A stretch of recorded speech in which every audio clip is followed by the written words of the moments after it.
أعوذ بالله من الشيطان الرجيم. الحمد لله رب العالمين الرحمن الرحيم مالك يوم الدين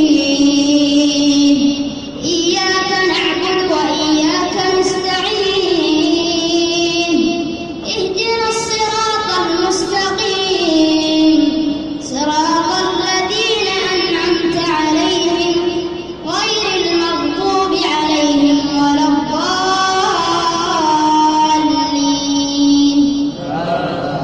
آمين.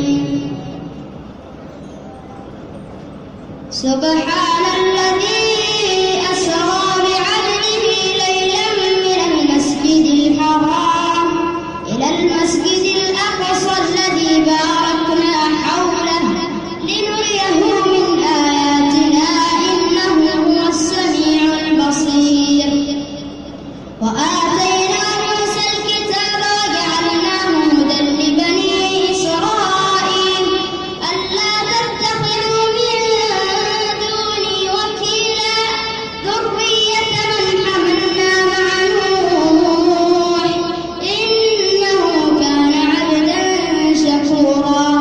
وقضينا إلى بني إسرائيل بالكتاب لتفسدن في الأرض مرتين ولتعلن علوا كبيرا.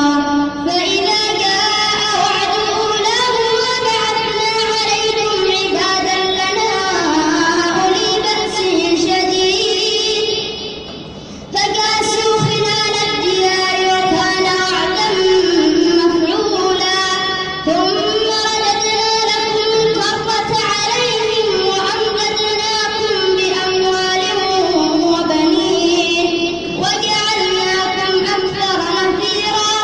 إن أحسنتم أحسنتم لأنفسكم وإن أسأتم فلها فإذا